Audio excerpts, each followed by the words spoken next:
This week on the iRacing Downshift, Greg gives us some homework. I've not seen somebody find the Stephen Dale yet. Kevin throws Chris under the bus. Chris, I feel like if you actually had as many wins as you claim, you would actually have your B license. And Chris starts his villain arc. That was maybe my proudest and most cunning 4D chess instance of the entire year. All that and much more, so strap in.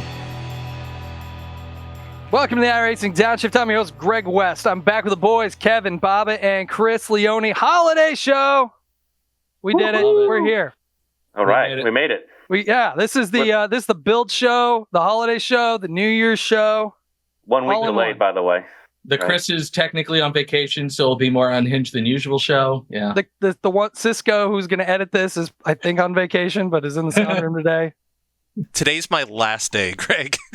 Today's literally my last day. We have to one take this. So one take and get the edits done. How is that different? Yeah, I would say we haven't. Never mind. I'm knocking on wood. I hope that comes through to Sean in the sound room because I knocked on Respect wood. me out of podcasting, everybody. That's what we should give Sean a shout out. We never give him credit. I give Sean shout outs. Hey, Sean, nice to see you. But we can't really see Gandalf in the back with that long hair. Yeah, here you go. Here you go. I got you. There he is. There he is. Hey, Sean. This is like watching Monday Night Football, except without the millions of fans. We have 3. Yeah, No, we're up to we were 4. up to 5. No, 5. I thought it was 5. Okay, you know what? I have a request for future shows. First off, Cisco put together a great outline, complete with like hyphens and everything. Shout out. But he didn't put the fan counter up on the screen. Oh, good. So We can make fun of somebody else's outline skills now. Yeah, yes, exactly. They're way better than Cisco yours, made Chris. this outline Way that better. we're not following at all, and I told him we weren't going to follow. It was I think he spent all Sunday doing this, and we're like, yeah, thanks, but no thanks. So. yeah. I said I'd do my best, but my best is not great. So sorry. But perhaps it's good enough, though, right? We'll find out. Well, welcome to the podcast. We were supposed to have a podcast last week, and then we got on Monday, and I was half dead, and Chris was coughing his head off, or vice versa. And I think the production crew was also pretty sick. It would have been very challenging for me to have a conversation by myself. That would have been pretty much. anyway. Yeah. We'd have to do all new branding, call it the Kevin Bobbitt Show. We didn't have the bandwidth to redo the logo that quickly. That's right. So we said, we'll do it next week. And Cisco's like, but I'm on vacation. So. And we were like, too bad. Well, we're doing this. We're going to figure it out. But yes, excited. We got a lot to talk about because this is the build show. We love the build show. The build show about all the stuff we haven't been able to talk about and mysteriously have not had a slip of the tongue of all the secrets from the last release. But let's get right into them because we got cars, we got tracks, we got features, we got new series, all kinds of stuff to talk about. No, it didn't rain, in case anybody's wondering. But that's okay. It's coming. It's coming soon. Look at Chris's shirt. Chris, show it. There we go. Soon. And this is our first deviation from the outline because this is down lower. So everybody scroll.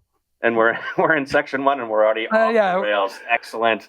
So it did not rain, but that's okay because there was a decision made that let's make sure we've got it right. And it was very close, but we have a really high standard that we've set, obviously, and we do not want to let people down with that, nor ourselves down. So I think I should invite Greg Hill to my house because my yard is completely flooded right now because we're getting this East Coast storm. Like it's literally underwater. So if we need any extra data, I'm your guy, Greg. Torrential downpour research at Kevin's house. I'll be over for lunch. But no, while it did not rain, it did do a lot of things. It brought an Audi R8 LMS Evo 2 GT3. Oh, thank you for saying that complete name because I was going to mess that up like I usually do. But yeah, Dubbing the bell. No bell. No, the dog will be upset. Oh, it'll be in post. We put it in post. Yeah. Thank you. All right. Nice. I mean, we could go over the specs, but it's an awesome GT3 car. What else to say about it?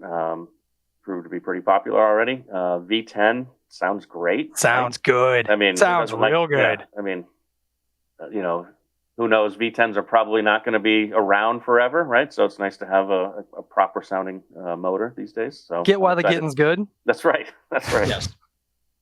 It's not an electric car. I'll leave it at that. No. It is the antithesis of an electric car.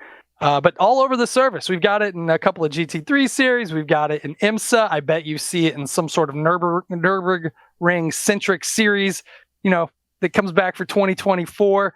But it Daytona just 24? Will it be in that? Yeah, can confirm. IMSA, right? Hey, I got to put that post out like today. Nice. Yes, it will be in the Daytona 24. So the great thing, and if we're going to skip ahead in the show notes again, one of the things I'm most excited for from 2023 was the vastly increased car counts that have allowed us to have such diversity in the number of vehicles that are available to race in not only our special events but our regular hourly series. And so we didn't have to kick a car out to bring in a new car. That's pretty cool. But yeah, really excited about this car. There's a really cool video by either Alex or Cole. Put it out. Link in the description below. Thanks, Cisco. You can check it out. Cisco is rolling his eyes. I can see it right now. Add that to the description. Darn it. You're welcome. You're adding work. Wait, is it or can the link be like here? No, they turned that off, Greg. They don't do that anymore. I don't believe you. It's only the top right annotation over there, I guess. Breaking news here. They got rid of the on-screen notifications like years ago. No, I think Cisco's vacation is not starting today anymore. You're welcome for that. That's it. No extra charge. Oh, we also we put out a really good track, Mugello, long time requested track in Italy, owned by Ferrari. Has hosted a variety of races. You've probably played it on other titles, and we've brought it to iRacing, Kevin. Super fun. I don't know what to say because the first two items here I was supposed to take, and you've taken both of them. So I've introduced them. I'm the MC. But you gave me all the talking points. It's got two layouts. It's owned by Ferrari. It looks beautiful, right? I didn't say it hosted an F1 race during COVID, like Cisco put on the script. It did do that in 2020, I believe, right? Indeed, in 2020. So I don't know what else to say. It is built to modern standards. It's got 3D grass. It's beautiful. All the shaders, and Greg Hill and company put together another fantastic work of art. I've not seen somebody find the Stephen Dale yet. Has anybody seen? That's a good one. I haven't seen it either. I haven't. I bet you $1 it's there somewhere though. I won't take that bet. All right, I know what I'm doing. When we're done recording, I'm going to go find it. I'm going to go look for it. But no, I mean, just go look at it. The terrain, everything around it. Like it's one of the most immersive tracks we've made, and super fun, super fast, really flowy. If you got a high downforce car, I took the Super Formula there and was just ripping around. And let me tell you what, it's a really good time. But then you can take something slow, like a touring car, Clio. Take the Clio there on the short layout. For the proper experience, you really should take the Ferrari 296. I mean, you should take the Ferrari 296. You should do that, right? I mean, check it out. Check it out. Awesome new track. It's in multiple schedules, right? Yeah, and it's getting added. We keep getting messages from community. Hey, can we add this? So we got to make sure we're getting setups ready for it. Yeah, but it'll be all over the place. So it will be very popular this season. A good pickup if you're on the fence and you do road racing. It's probably in every series that you race in, if I had to guess. So I could be wrong. Somebody's gonna comment. It's not in this series. I'm sorry. Gross generalizations here. Remember, we are not good at our jobs. It's not in the rookie MX. I can tell you that. So that is true. It is not on the rookie calendar. But there is a track. Here, we're going to skip ahead again. Yeah.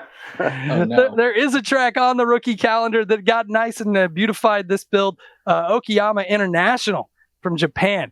Completely rebuilt and remastered to our modern standards.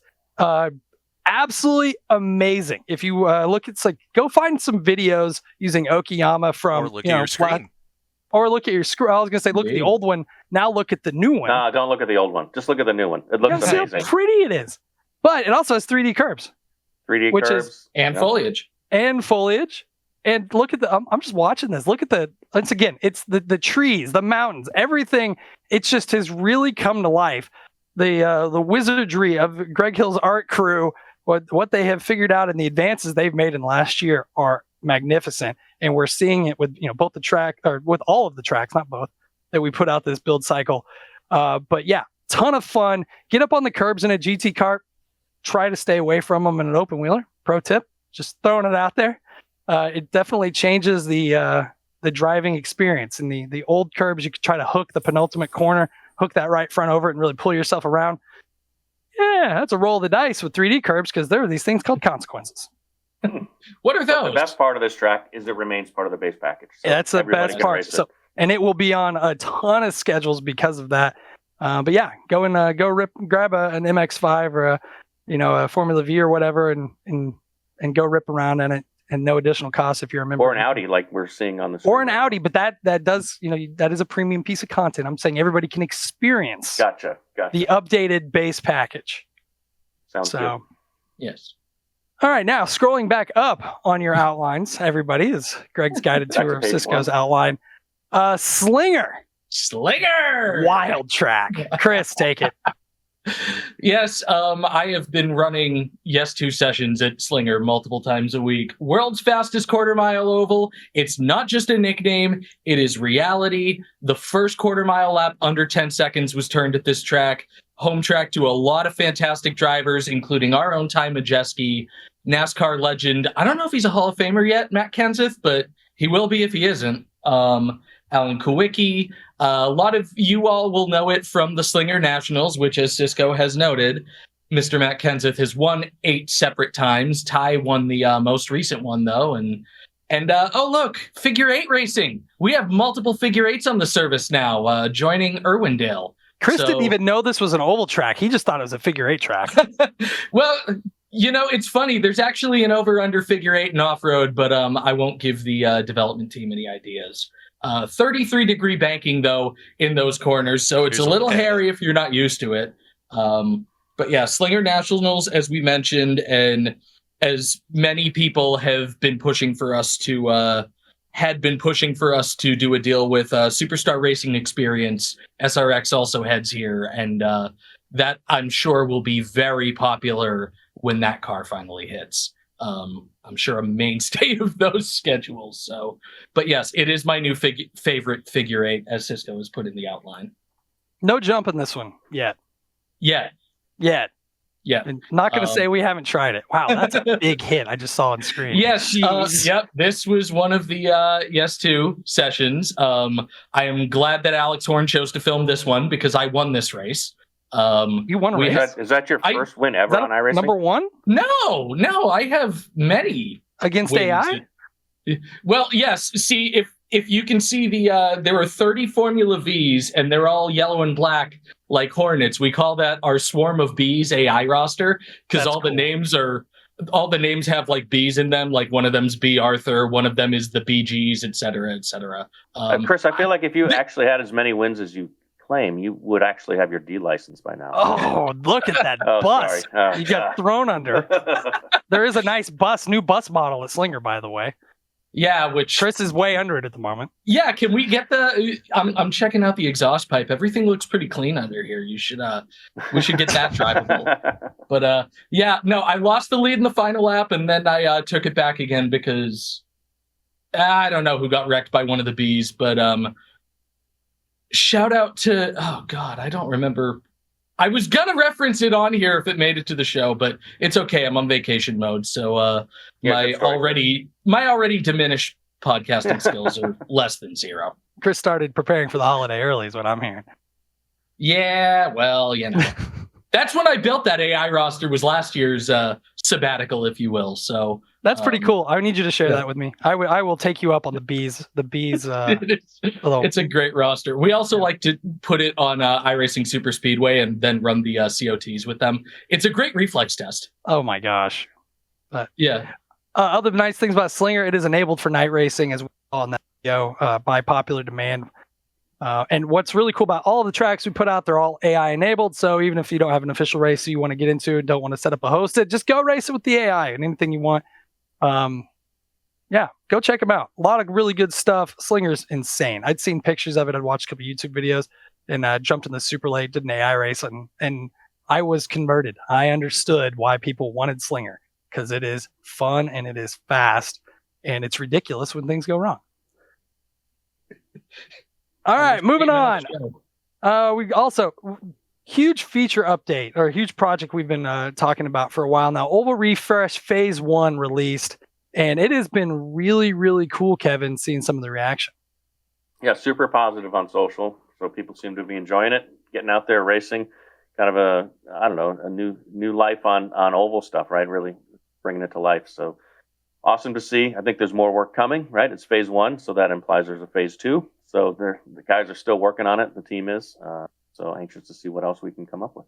Yeah, I think it's important to see, how the community reacted, and you can test it with a bunch of people that know what's going on, but you really you don't know how it's going to be received and how people are going to utilize these updates that aren't don't know how the sausage is made.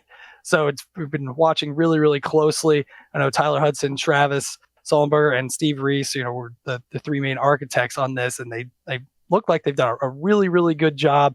And I'm excited to see where it will go from here. But it's definitely it's a more dynamic racing experience. And you got to look around and find the grip. And those that can are going to have a definite advantage. So it's pretty cool. It's nice to see a little bit of parity in the line that maybe hasn't been there in seasons past. So pretty exciting about it, and excited to see where it goes from here. And when it goes wrong, though, good news is we got new damage on a bunch of cars. So Mike Berg, one of our developers, 18 cars came to new damage model this build cycle. He didn't take a vacation, that's for sure. That is, I think, one of our biggest build additions of new damage model cars I think that we've done. So obviously the new Audi has new damage model. Lotus 49, Lotus 79, that's pretty sweet. The Lucas Oil off-road trucks, Chris. Yeah. Was that Chris driving? Yes. Oh, nice. Chris is a I professional new damage model tester. I worked with a lot of stuntmen back in the GRC days. Super late model, the COT, and then the car tomorrow, which we're using in the Draftmaster series. Nothing like 250 miles an hour in a turn 3 at Daytona or Talladega. That's a party. I think the one that I'm most excited about, the HPD, got new damage model, and it also got brought back into an official series. We're running it with the GT1s, the GT2s, and the updated Proto GT series. And we were seeing, I think, triple-digit race registrations last week at Watkins. That's great. Hopefully the momentum continues. A lot of people talking about it. You forget how good that car was. It's a shame that it's not raced really anywhere in the real world anymore. But it's like an open wheeler with fenders. It just goes. So if you haven't checked it out, check it out. But yeah, a lot of carnage available on new damage model this build cycle. Moving on to series. So we've got Ringmeister. That was pretty popular. So last season we brought in Draftmaster. That was ridiculously popular, although it cost me my A license, if I'm completely honest, and that's a shame. But we decided, we got some new tech that allow those to both be fixed setup series now, which is kind of the intention in the first place. But long story short, we couldn't do it. We tried to do it, we couldn't do it, but now we can. So you don't have to worry about tuning the setup. It is really designed who is the best driver. That was the goal of these two series. I know there has been a ton of banter about it. We have plenty of places on iRacing to go tune a set and run, these, longer races. Something like Draftmaster and Ringmeister are there to show who can drive the car and who can, and on a completely equal playing field. So we're really excited. I know there's some people that aren't super happy about that, but I would be willing to bet Kevin a cup of coffee that you'll see more people participating because of that. And for these type of series, these D-level kind of fun series, they are official, but there's the goal. Get people on track. We have a lot of serious racing on iRacing. It doesn't have to always be tuned to the nth detail. But we also brought up a new series, really excited about, and just saw the first super session of it yesterday, the iRacing Weekly Challenge. This is pretty cool, and Chris, I think, really likes this, and I'm actually going to pass it to Chris on this. Yeah, wasn't this series your idea, Greg? I'm happy to take it, but I credit where credit is due. Yeah, credit where credit is due. 12 weeks, different cars and different tracks every week. So, most of your traditional iRacing series, it's the same car and you change tracks. The two series we just talked about, it's the opposite. This one, everything changes. So you get a nice little selection of whatever you want to do. We've got a season-long championship. We've got races every hour. a main event on Sunday. They're nice, short little events. Well, they're 20 minutes, which is still 4 times too long for my attention span. But nonetheless, you've got points championships. You've also got $5 in iRacing credits awarded each week to a random driver who makes that top split on Sunday in the main event, which is really cool. So this is just one of those kinds of series that just encourages you to drive as much as you can. And that's really what it's all about, right? Go try different things, go have fun, learn different cars. Sometimes you never know what kind of vehicle, what kind of track you're going to like. You might come in, not think something's for you, and then fall in love with it. Well, Weekly Challenge is a series that allows you to try these kinds of things without too much pressure, without being committed for 12 weeks to doing the same thing. Gets you out of your comfort zone. You get to have a lot of fun. And I'm just watching the B-roll, and I just want to race. This is why I usually don't have the production feed on when we're doing the show, because I get distracted by all the bright colors and movement. But this looks like a blast. I might actually have to run officials and go run last.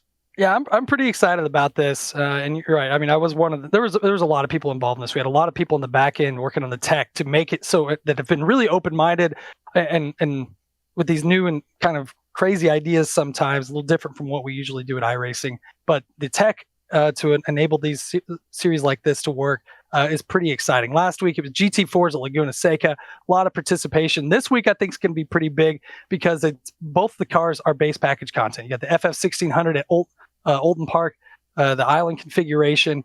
I'm excited to see how it compared to the first week. We've got the 911 GT3 Cup cars at Interlagos, Skippy's at VIR, GR86s at the new recently updated Okayama, and it goes on and on. Week 11 going to be really popular. GT3s at Spa. Nobody ever runs that combination. No, but we'll get them in there. But the cool thing that I really like about this is what we alluded to is at 20 GMT on Sundays we have a super session, and it's not based on iRating. It's based off your weekly points, how well you did during the week. The highest point scores, those are the ones that make the top split. And one random person in that top split, we're going to get $5 in iRacing credit, just as a little bit of a carrot to go chase. So yeah, if you're not somebody that's got a 5,000 iRating and can't struggles to get into the top split, but you're really good at a certain car track combination, you have an opportunity to make that top split. And if you do, you got a decent chance at scoring some iRacing credits, which is pretty cool. But yeah, check it out. iRacing Weekly Challenge, new on iRacing, as I scroll back over to the outline. All right, let's throw it over to Kevin. IMSA Esports Global Championship. This has been a really cool series we brought back this season. Yeah, it's second year we've run it. Obviously made some changes to it.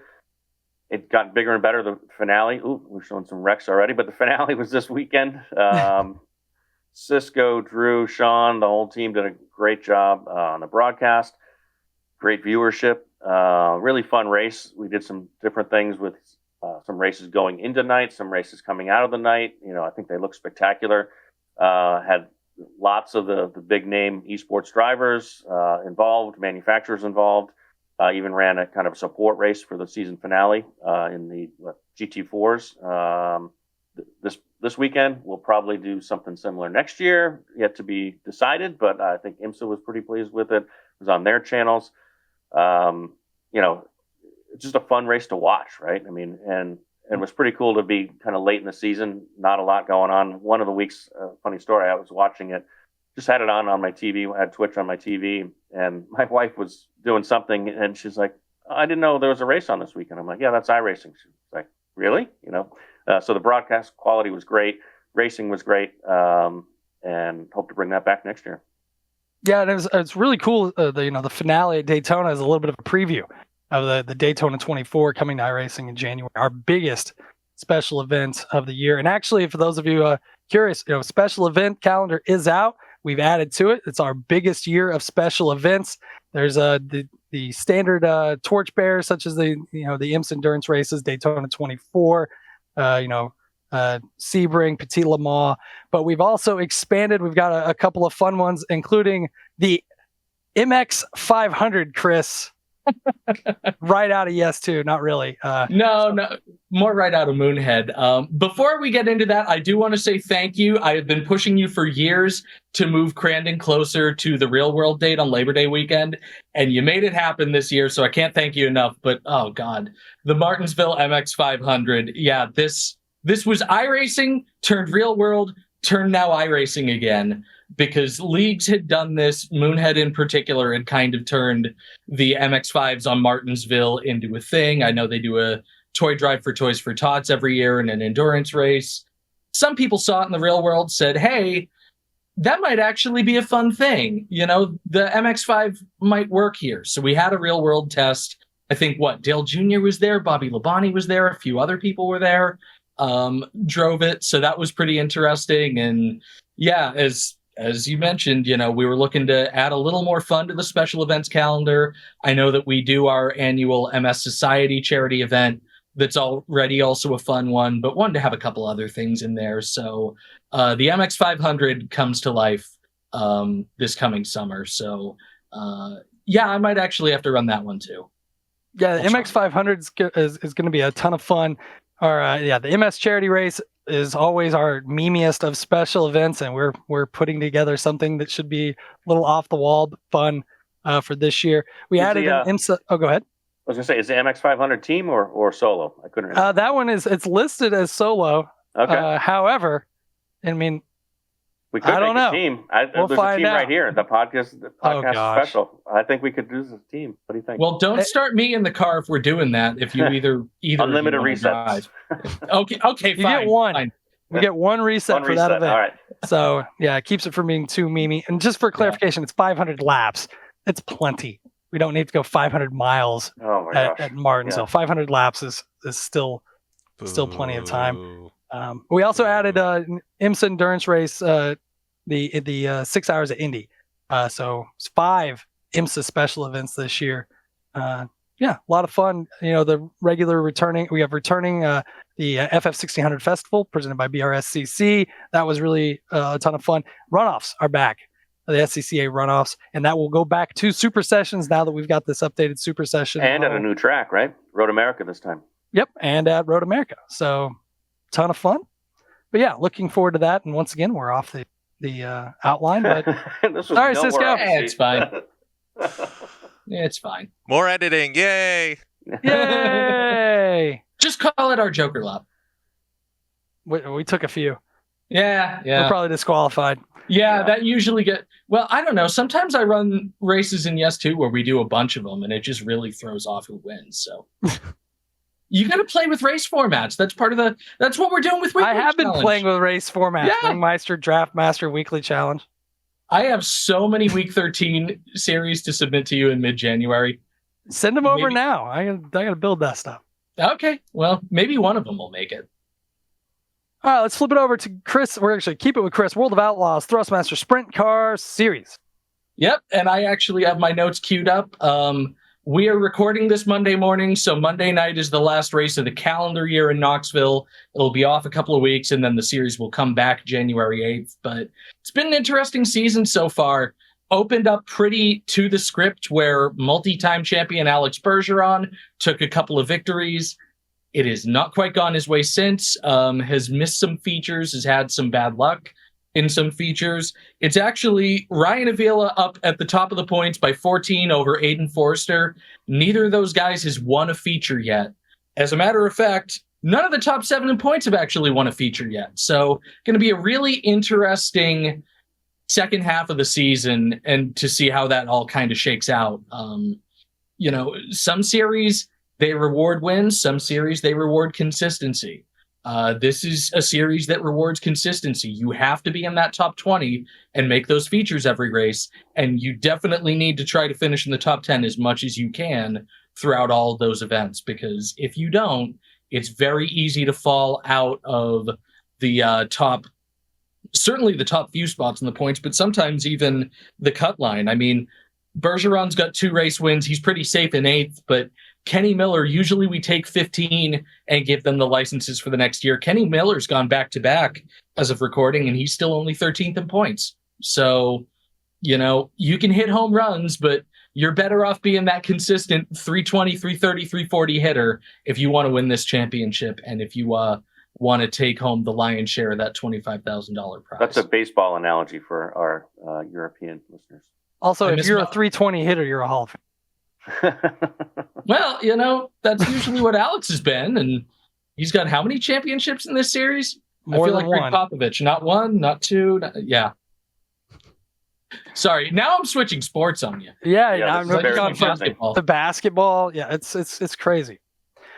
All right, well, it is that's it for new series and esports and content and all this good stuff. But 2023 coming to a close. I'm going to go out on a limb and say this is the last podcast of the year of 2023. Really happy with how this has gone this year. We've done a pretty decent job of this 5 or 6 week tempo. We got back on track. We fell off the rails and we're back on track. So hopefully people enjoy listening to these. I don't know why, but hopefully they do. And it's really we'll continue silly, them, right? I think it's just because Kevin and I fight like a couple the entire time. But yeah, a really cool year. And, Cisco on this outline asked a pretty good question. And we kind of talked about it in pre-production, but we didn't come up with any answers. What's something that a project, something at iRacing that stands out to you from 2023? Doesn't have to be something you worked on, but something that like really pops in your head is, hey, that was cool. I'd like to see more stuff like that moving forward. Kevin. Oh, put me on the spot. I told you an hour ago we were going to. I know, but I'm still not ready. I mean, tons of new content, which is always great to see, right? You hate to just focus on the latest things. We were talking about LMP3 cars, kind of near and dear to my heart. I used to work for an LMP3 team, so that's kind of cool. You can see that way, right? So, so that's cool. The IMSA series was really good this year, really strong. So nice to see that we're getting more support on that. And the BMW Sim Cup is always a fun thing as well. And I think we're going to continue both of those, hopefully. So more details. But overall, it's been a great year. It's, iRacing's grown a ton in terms of our offerings, in terms of our staff, brought on a ton of new people. So it's been fun to get to know those people and work with new groups of people on some projects that maybe haven't come public yet, but we've got a lot of stuff going on in the background, and it's been fun to be part of those projects. What about you, Chris? I feel like a lot of this stuff I don't know if I can or should talk about, because some of it is just the goofy stuff that we do with Yes2 to kind of feature test and give me ideas to feed you for week 13. Like if you liked the Ray FF 1600 on Rallycross, that was me. If you didn't, you're wrong. But also, I do have to shout out my Off-Road Championship Series drivers. It's a cool series. We had some tough breaks, I think, with some of the driving this year, but the All-Stars always put on a great show, and the pros are always working really hard to make that series better, trying to contribute to making off-road as a whole better on iRacing. So I love working with those folks, but we work on so many other amazing things, in every discipline that we touch. It's been a thrill to just kind of see Weekly Challenge pop up. It's been a thrill to see Ringmeister and Draftmaster pop up. Some of these different special events, all the different things kind of going on, and just this incredible selection of all these different cars that we have. Because that's one of the most fun things for me, is to go take 2-3 totally different cars, totally different builds, and try to find tracks where they match up on on lap times, but they get there totally different ways. And hint, hint, if you see week 13 series that are like that, that's because I fed Greg some ideas that we did. So that's my jive. How weird of a super class can we create? That's what I like doing. But nice. How about you, Greg? I think the cool stuff to me is the stuff that isn't necessarily super sexy. It's the back end improvements that we've made that have made this. It's the stuff you appreciate that you don't even know about. The optimization stuff where it doesn't take 6 minutes to load into the Nürburgring anymore. That's a ton of fun. It made stuff like that made series like Ringmeister possible. Those are the folks that work on that stuff are the unsung heroes of iRacing, because it's the stuff that makes the cool stuff that we want to do palatable. no one wants to take forever to load into the really cool tracks. They just want it to happen. They want to go and make race car noises. Obviously, Ringmeister, Draftmaster, Weekly Challenge, those were exciting to see come true. Once again, though, there's a ton of people in the back end that have made these tech adjustments. These sound like they're easy concepts. I'll just make it happen. There's a lot that has to happen on the database side, on the way the scheduler works, the way points work, all this. It's incredibly complex. And we've had a lot of people that were excited to try something different. And that was fun for me to see that come to fruition. Seeing all of the big car counts, the individual car counts that we see for series like IMSA that allow us to have, 10, 11, 12 cars now. Daytona 24 and 2024 is going to be the most diverse Daytona 24 we've ever had. Really excited for things like that. You get so many different manufacturers, so many different car classes involved, and it adds to that authenticity. So whenever Kevin's wife is watching and she's like, oh, hey, is that a real race? Because it's not just one or two or three cars. There's a ton on track, and it just makes iRacing that much better. As far as projects that that were near and dear to my heart, I'm a single seat guy. I love single seaters, and seeing the FF 1600 come online, seeing the Super Formula come online, working with Max Esterson and Liam Lawson, and making those cars as authentic as we can. That was really satisfying to see how the community responded to so much work by, once again, so many people, the vehicle dynamics engineers, the vehicle production associates, the AI guys that bring all this stuff to life. There's so many people that touch every piece of content. It's really satisfying when you see it all come to fruition because you know how many people were involved in making that happen. So that's the stuff that is near and dear to my heart. I'm excited for 2024. We have a ton that we can't talk about. We got a ton we can talk about. It's going to rain in 2024. That's going to definitely throw a wrench into our special events. So, it's going to be a lot of fun, a lot of stuff to look forward to. But just a really cool, once again, cool company to work for. I say regularly, I have my dream job. It's pretty sweet to get to work on this stuff. And man, if I could go back and talk to 12-year-old Greg and say this is the kind of stuff you'd get to work on and be work adjacent to, that'd be a cool pep talk to give. Would he believe you? Would 12-year-old Greg? No, probably not. Greg? He knew everything. But and wrap things up. So this is, I think everybody in the marketing department is going to be on holiday in some capacity over the next couple weeks. Anybody got any plans? Kevin, you have a pretty exciting care package coming home. Yeah, family will be all together, so that's cool.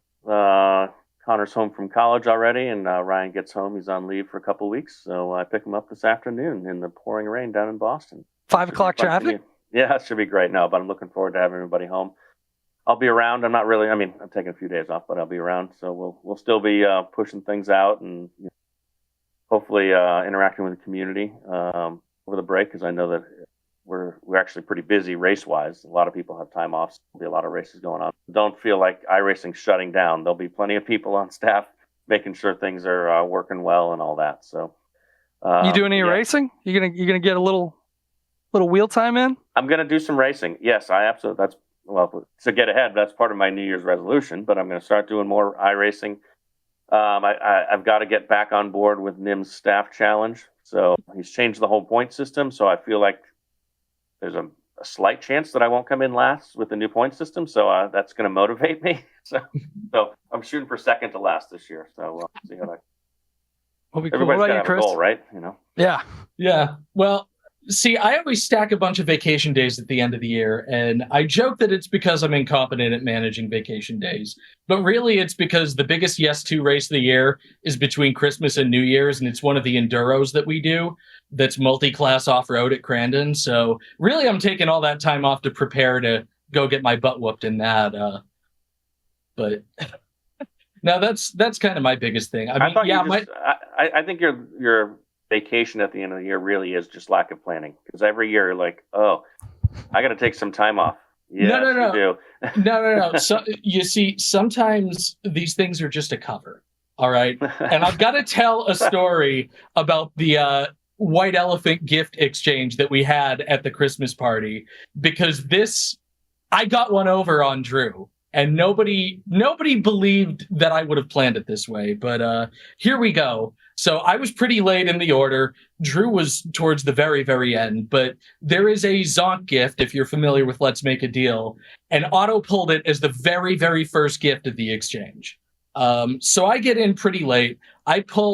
Somebody put in Lego Speed Machines, and it was like the Mercedes pair, which would be one of the most coveted gifts in the gift exchange. But if you know me, you know that my vice is Hot Wheels, and I've got more Hot Wheels than Denny Hamlin has race starts, all 10,000 of them, so I didn't need the Legos.